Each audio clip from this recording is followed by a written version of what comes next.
La presentación que vamos a ver ahora es sobre métodos estadísticos avanzados e inteligencia artificial, aplicaciones en sector inmobiliario y salud pública.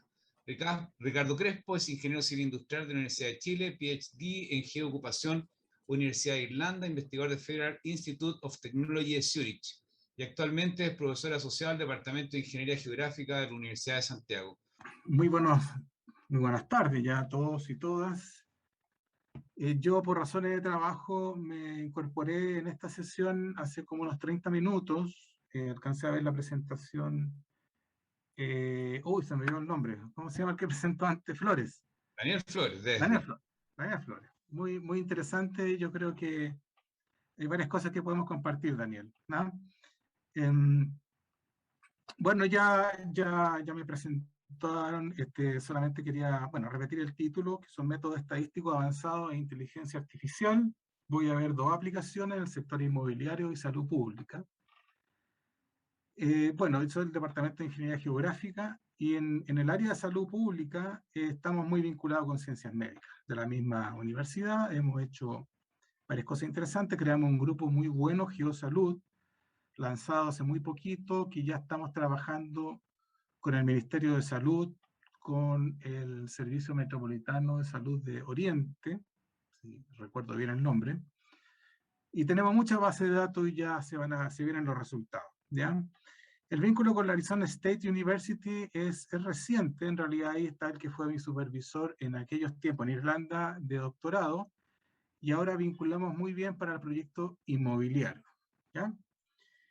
Voy a partir con esta diapo. Esta diapo yo quiero mostrarles el ámbito en el cual he trabajado y hemos trabajado con colegas. Es evidentemente un ámbito territorial, eso no cabe duda, y una inteligencia artificial en el ámbito territorial.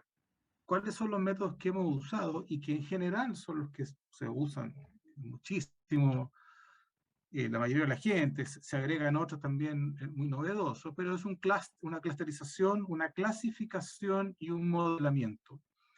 Ya voy a ver más adelante un ejemplo de la diferencia entre clusterización y clasificación, que a veces son un poco confusos. Básicamente se agrupan individuos, personas, objetos, de acuerdo a ciertas características en común. El modelamiento va un poquitito más allá, porque la clusterización y la clasificación no abordan la causalidad. En el modelamiento vamos más a causalidad. ¿Qué causa algún fenómeno? Lo identificamos y por lo tanto podemos predecir. El modelamiento fue, en el título puse método estadístico e inteligencia artificial, porque no siempre es necesario la inteligencia artificial, no siempre. Es una tremenda herramienta, pero hay veces que no es necesario, porque el modelamiento se basa con que ya hay una formulación. Yo sé que Y depende de X, y sé cómo depende Y de X. Entonces yo voy, modelo y hago la predicción de Y. En los Machine Learning no hay eso. No hay esa relación que, por ejemplo, en el mercado inmobiliario viene de la teoría económica. Entonces, las redes neuronales, se hace un input y sale un output, pero no sabemos internamente cuál es más importante, cuál abordar, cuál tiene más importancia en el output. Y esa importancia en el output, ahí está el ojo en las políticas públicas. Bien, lo voy a detallar más adelante. Así que esta parte central es nuestro ámbito. Nosotros, como muchos de los que sin duda estamos acá, nos interesan más los datos desagregados, no tanto los datos agregados a nivel de país, a nivel de región, a nivel de comuna, porque las ciudades son muy heterogéneas. Entonces se pierde información. Hay como información oculta. Aquí está vamos a ver después qué es esto. Perdón, ahí.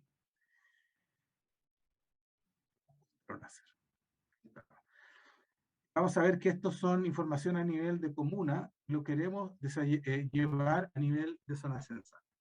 La zona censal es un polígono que agrupa aproximadamente entre 1.000 a 1.500 familias. Ya, eso debe ser, no sé, entre 3.500, 4.000, 4.500 personas. en promedio. Es lo más equivalente que tenemos a las pequeñas áreas, que en el extranjero se habla mucho de las pequeñas áreas.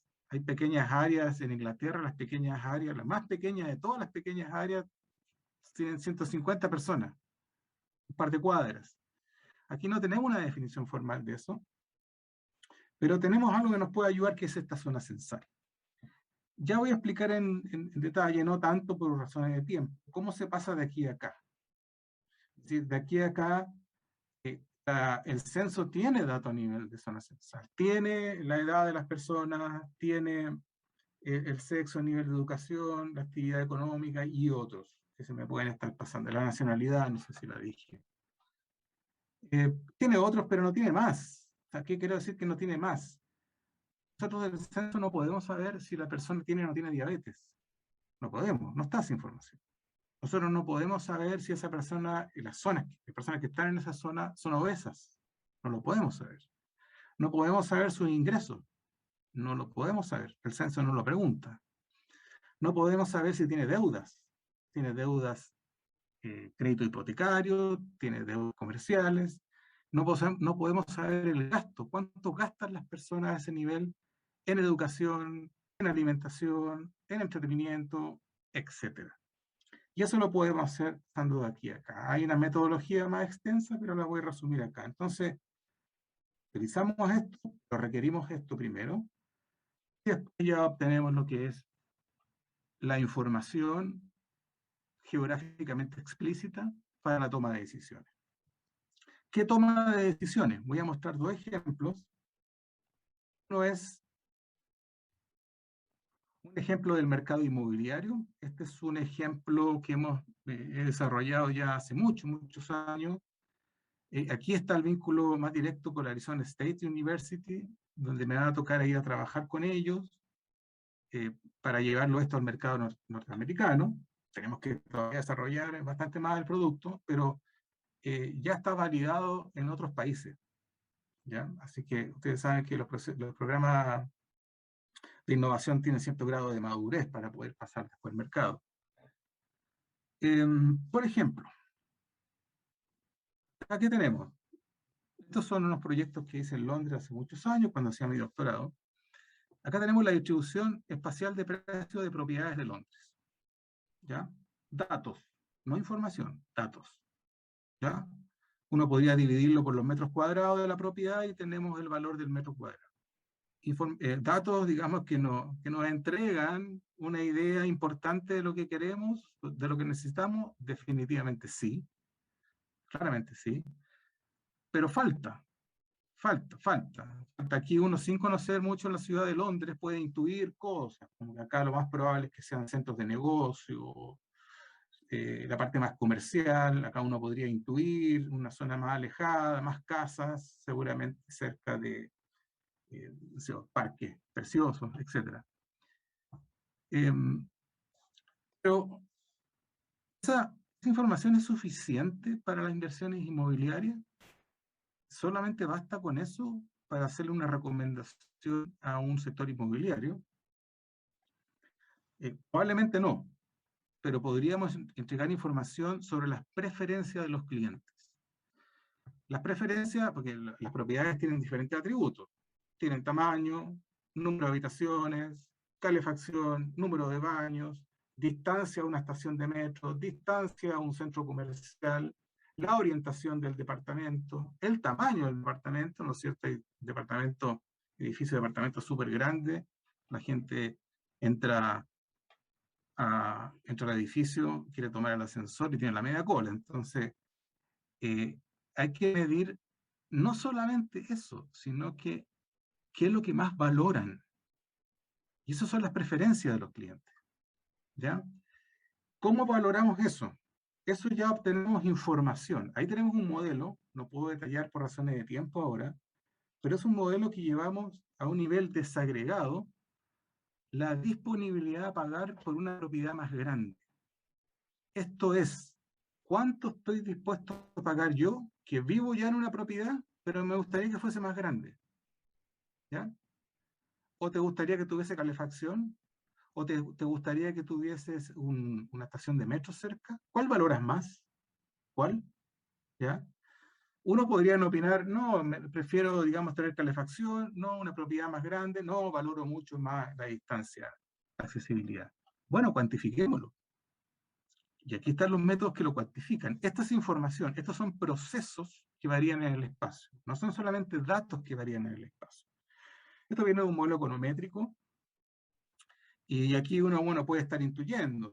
Uno puede intuir, por ejemplo, sin conocer la ciudad, detalles, insisto, las personas que viven acá están dispuestas a pagar más por tener una propiedad más grande. Tal vez son personas que viven en departamentos donde el bien, llamémoslo, tamaño de la propiedad, es un poco escaso.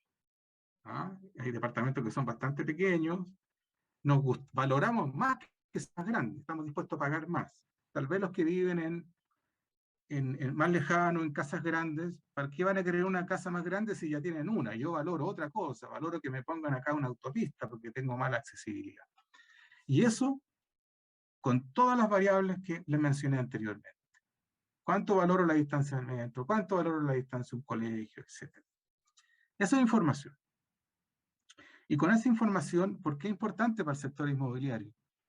Porque el sector inmobiliario, para poder vender en cierto tiempo, para bajar su riesgo, tiene que saber, bueno, qué es lo que quieren. Si no, hay muchas propiedades que no se van a vender a tiempo. Bien, ese es un tema que hemos estado trabajando. Esta es la última que quiero presentar del sector inmobiliario. Los datos, el modelo, inteligencia artificial, pero también en combinación con modelos clásicos de econometría. Y va la recomendación de cómo construir para disminuir la velocidad de venta, que es un punto crítico. ¿Ya? Y eso es lo que estamos ahí con Estados Unidos. Bien, vamos, hay unos minutos, me quiero regir a los 15 minutos. Segundo caso, la salud pública. La salud pública viene, obviamente, como lo mencioné al comienzo, en la primera diapo, tenemos el vínculo con ciencias médicas. Entonces, lo trabajé hicimos un grupo ahí muy bueno, Claudio Álvarez, que es profesor de la Universidad de Santiago, Ignacio Hernández, alumno de Ingeniería Geográfica, Álvarez también fue alumno de Ingeniería Civil en Geografía, Ignacio también es alumno de esa carrera, próximo a titularse. Y Cristian García, un médico con un doctorado en salud pública en Estados Unidos, volvió a estar en la USACH y hemos hecho cosas muy interesantes porque él trabajó en los ministerios de salud. Entonces trabajamos ahora con el Ministerio de Salud, con el Servicio Metropolitano Oriente, Servicio de Salud Metropolitano Oriente.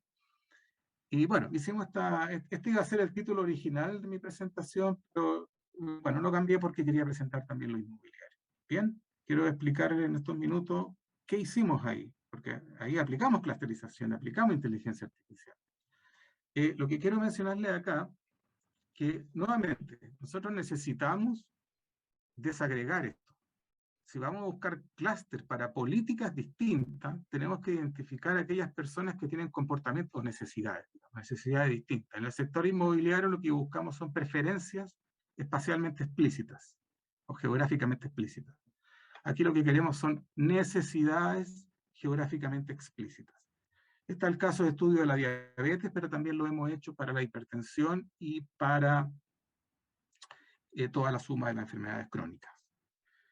Acá el método se junta la encuesta CACEN con el censo. Les decía que el censo no tiene esa información de la diabetes, pero sí la tiene la CACEN. Y ahí el modelo que se llama microsimulación espacial simula, en este caso el Gran Santiago, que son alrededor de 6 millones de personas, simula las 6 millones de personas con sus características y si tiene o no tiene diabetes. Lo que ven acá son promedios. Detrás de cada zona censal, digamos, hay toda una cantidad de personas que viven ahí, en total cerca de 6 millones. ¿Bien? Este es el paso previo. Ahora viene la clusterización, porque uno puede ver que esto es una clusterización, pero todavía no lo es, solamente son datos, estamos mostrando la diabetes, nada. Aquí quiero mostrar brevemente, yo sé que esto se mueve un poquito rápido, pero lo podemos, no lo hice yo, lo bajé de ahí de un link, que es clasificación, te clasifican los animales, así, ¿no es cierto? Estos son gallinas, estos son gallos, estos son, que hay ahí unas ovejas, Pero cuando hablamos de clusterizar, hablamos acá, a diferentes animales tienen una característica particular. No sé, serán herbívoros, serán carnívoros, etc. Esa es la idea acá. Diferentes personas de diferentes edades, sexo, educación, si tiene ISAPRE o no tiene ISAPRE, tiene o no tiene diabetes, se van a agrupar. Cada uno de estos grupos tiene necesidades distintas y tienen que haber políticas públicas distintas, específicas. ¿Ya? Lo pasado, pero voy a hacerlo rápido. Para clusterizar hay que buscar atributos. Ustedes tienen sus atributos, a ver en qué se parecen. Hay un método que te va poniendo unos scores y te dicen ustedes se parecen más o menos. El algoritmo se llama Self-Organizing Maps, SOM, que es muy particular de inteligencia artificial porque se usa en análisis neuronal. Este input son los atributos que yo les comentaba recién. Les comentaba, ¿cierto? Sexo, edad, tiene o no tiene ISAPRE, accesibilidad, distancia a los centros de salud. Los que se parecen tienen aquí un colorcito. Esta es una neurona. Esa neurona está llena de personas adentro, que se parecen entre sí. Al ladito hay otro grupo de personas que se parecen un poquito, y alguna diferencia va cambiando de colores. Aquí está la última diapo. Estoy ya en el tiempo. Esto es lo mismo anterior. Cada uno son grupos, personas con diferentes características, así que a cada una de estas personas hay una política pública distinta, hay una ayuda distinta. Otros requieren ayuda de campañas de prevención, otros requieren campañas sobre todo de alimentación. Recuerden además que las personas que están entre 30 y 40, y si no tienen una buena prevención de alimentación, van a ser una carga en el futuro porque van a desarrollar diabetes. ¿Ya? Esto que ustedes tienen acá, que lo parezca, no es una representación geográfica. Es una representación en 2 dimensiones de estos clústeres. Cada persona que esté adentro tiene una dirección, la podemos ubicar en el espacio. No específicamente una dirección porque no sabemos su georreferenciación, eso es una información sensible, pero sí sabemos en qué zona censal vive. Así que todo este grupo que está acá, que requiere una política tipo A, la vamos y la ubicamos acá. No pusimos todos los clústeres, son 8 por diferentes motivos, hay algunos que son más difíciles de interpretar, y pusimos algunos clústeres. El mensaje que yo les quiero dar acá, el mensaje final, que estos clústeres, por ejemplo el azul, existe una política de salud pública particular para ellos. Y si se fijan, no están todos juntos en el espacio. Según la ley de la geografía, los elementos que están cerca en el espacio se parecen más entre sí que los que están lejos. Pero acá hay elementos que están en el espacio que están bastante lejos. Por lo tanto, esto nos lleva un paso más allá de esa ley de la geografía y algo que todos podemos intuir, que hay personas que se parecen, se comportan igual, les gustan las mismas películas, chatean lo mismo en Facebook, pero uno vive en la zona norte muy lejos, otro vive en la zona oriente muy lejos, y etc. Y esto, el objetivo final, con eso termino, políticas públicas específicas, espaciales, el objetivo anterior, encontrar la preferencia de los clientes para las inversiones inmobiliarias de manera espacialmente explícita. Así que muchas gracias, espero se haya podido entender y disfrutar mi presentación.